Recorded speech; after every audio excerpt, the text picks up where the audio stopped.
मुंबई के मलाड के पास रहने वाली नीतू के कमरे से इतनी ज़्यादा भयानक आवाज़ें आ रही थी, जिसे सुनकर मोहल्ले पड़ोस वाले भी कहने लगते हैं कि इतनी दर्दनाक आवाज़ें कौन निकाल रहा है। अफ्रीकन प्रेमी मोंगे के साथ शारीरिक संबंध बना रही थी।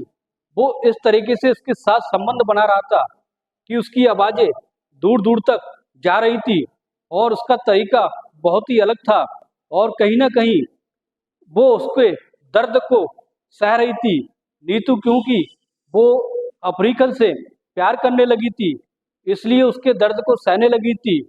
दोस्तों, एक ऐसी सच्ची घटना हम आपको सुनाने जा रहे हैं जिसे सुनकर आपके पैरों के तले की जमीन खिसक जाएगी। नमस्कार दोस्तों, क्राइम स्टोरी में आपका स्वागत है।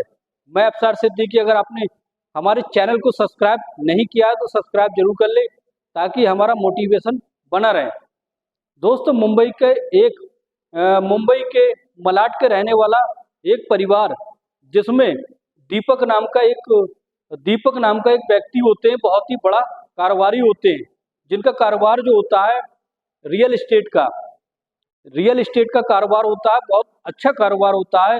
दोस्तों, उनके परिवार में 2 बच्चे होते हैं, एक लड़की और एक लड़का।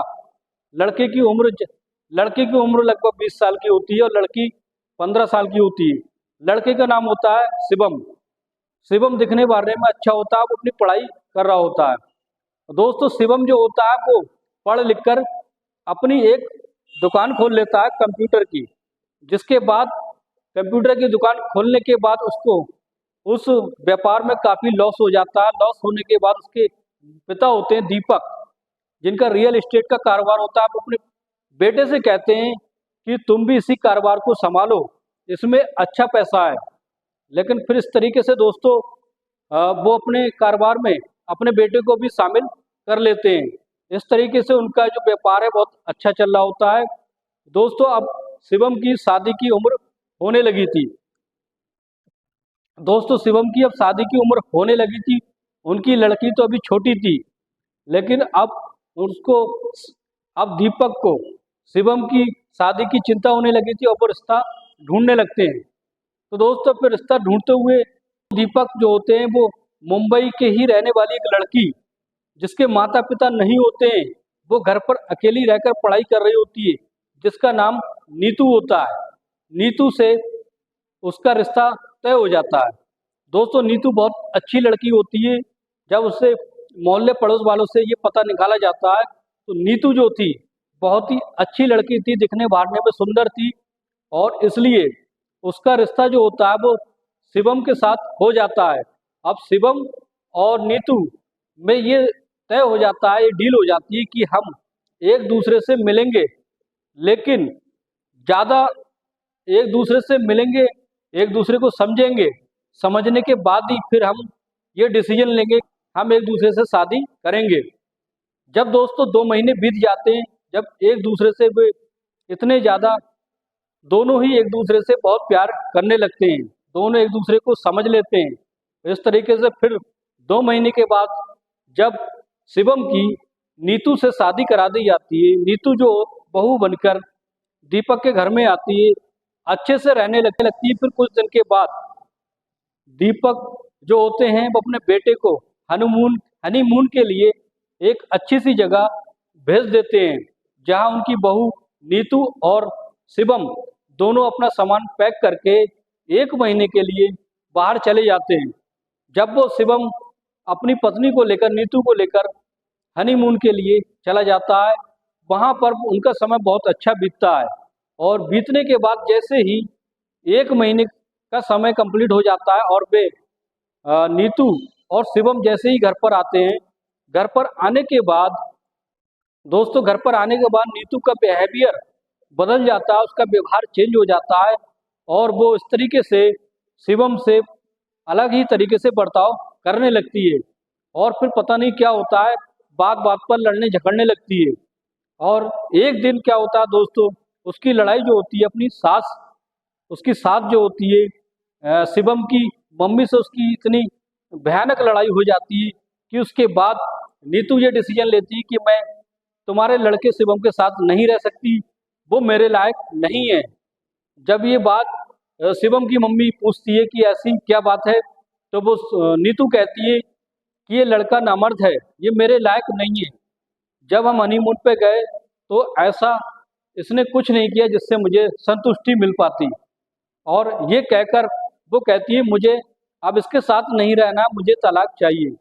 लेकिन फिर क्या होता है, दीपक जो होते हैं अपनी बहू को बहुत ही प्यार से समझाते हैं कि बेटा देखो, ऐसी कोई बात नहीं, यहाँ किसी चीज़ की कमी नहीं है, अगर तुम इसके साथ रहोगी तो जिंदगी तुम्हारी सफल हो जाएगी। लेकिन नीतू के दिमाग में कुछ और ही भरा होता है।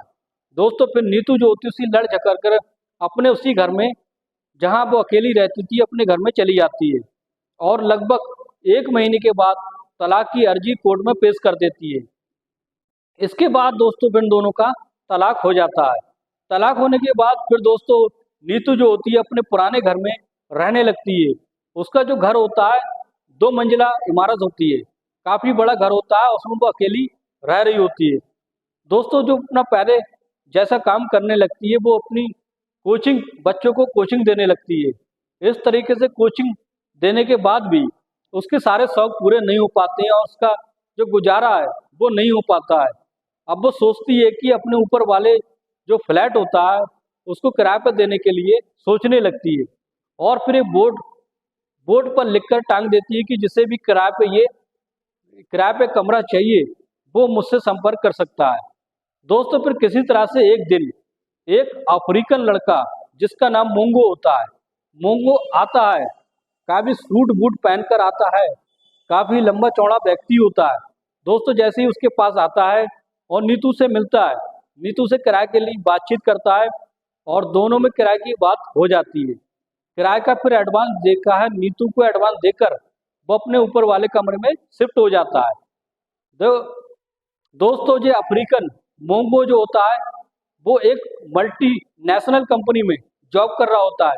वो सुबह ही 10 बजे अपने रूम से निकल जाता है और रात के 9-10 बजे के टाइम घर पर वापस आता है और डेली का उसका यही रूटीन होने लगता है। कई दिनों तक ऐसे ही चल रहा होता है दोस्तों। फिर लगभग 1 महीने के बाद उस अफ्रीकन को ये पता चलता है कि ये नीतू जो है वो घर पर अकेली रहती है और ये तलाकशुदा है और किसी तरीके से उसकी नीयत में खोट होने लगती है और वो अफ्रीकन मोंगो उससे उस पर नीतू पर डोरे डालने लगता है और उससे बातचीत करने की कोशिश करने लगता है। लेकिन शुरू शुरू में नीतू उसको समझ नहीं पाती है और एक दिन ऐसा होता है दोस्तों, नीतू जो होती है किसी तरीके से सीढ़ियाँ उतर रही होती है, वो अचानक से गिर जाती है, उसके पैर में काफ़ी चोट आ जाती है। चोट आने के बाद जो मोंगो होता है उसको अस्पताल में अपनी गाड़ी में बिठाकर ले जाता है और फिर उसकी मरहम पट्टी कराता है। कराने के बाद दोस्तों पूरी रात उसके साथ हॉस्पिटल में बिताता है। बिताने के बाद सुबह घर पर वो नीतू को छोड़ देता है। इसका ये व्यवहार देखकर नीतू बहुत खुश होती है कि दूसरे दो देश के लोग इतने अच्छे होते हैं कि मेरी मुसीबत में सहायता करने लगते हैं।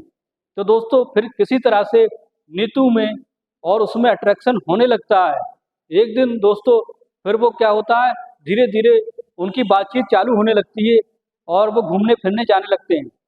दोस्तों एक दिन गाड़ी में बैठकर नीतू और वो मोंगो जा रहा होता है और फिर इस तरीके से वो नीतू का हाथ पकड़ लेता है और सहलाने लगता है। नीतू को ये सब अच्छा लगने लगा था क्योंकि कहीं ना कहीं नीतू भी उस मोंगो अफ्रीकन लड़के से प्यार करने लगी थी। दोस्तों फिर क्या होता है, रात का समय होता है, घर पर दोनों के अलावा कोई नहीं होता है और इस तरीके से दोस्तों फिर दोनों जो होते हैं खा पीकर अपने कमरे में लेटे होते हैं। फिर अचानक से वो मोंगो आता है नीतू के कमरे में, नीतू को उठाकर अपने कमरे में ले जाता है और ले जाने के बाद उसके साथ छेड़खानी करने लगता है। फिर कहीं ना कहीं नीतू के मन में भी यही अकेलापन महसूस होने लगता है और वो इस तरीके से दोस्तों कुछ देर के बाद वो नीतू जो होती है वो संबंध बनाने के लिए राजी हो जाती है और वो काला अफ्रीकन सांड जिसका नाम मोंगो होता है, मोंगो उसके कपड़े निकाल देता है और अपने भी कपड़े निकाल देता है। और फिर इस तरीके से दोस्तों, इस तरीके से जोरदार तरीके से उसके साथ संबंध बनाने लगता है। संबंध इतने ऐसा बनाता है कि इसकी जोरदार चीखें निकलने लगती हैं। और जब तक उसके साथ संबंध बनाता है, वो उसके दर्द को नीतू जो होती है उसके दर्द को सहने लगती है। लेकिन जब सहन से बाहर हो जाता है, वो उसे छोड़कर अपने कमरे में चली जाती है। फिर इस तरीके से दोस्तों उन दोनों के बीच में यही संबंध स्थापित हो जाता है। मोंगो और नीतू रोजाना ही एक दूसरे के साथ संबंध बनाने लगते हैं और दोनों में एक दूसरे में बहुत ज़्यादा प्यार बढ़ जाता है। एक दिन दोस्तों ऐसा होता है कि सुबह का समय होता है, नीतू के घर पर पुलिस आती है। अब पुलिस आते ही उससे पूछती है नीतू से कि तुम्हारे कमरे में जो मोंगो रहता है वो उस समय कहाँ है।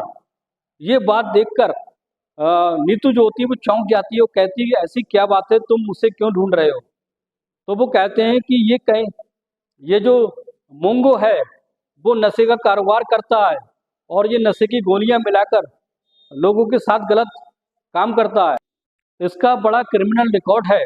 जब ये बात पुलिस कहती है तो नीतू बहुत ज़्यादा हैरान रह जाती है। वो कहती है कि मैंने बिना सोचे समझे ही इसको रूम दे दिया था और ये इस तरीके का अपराधी निकलता है।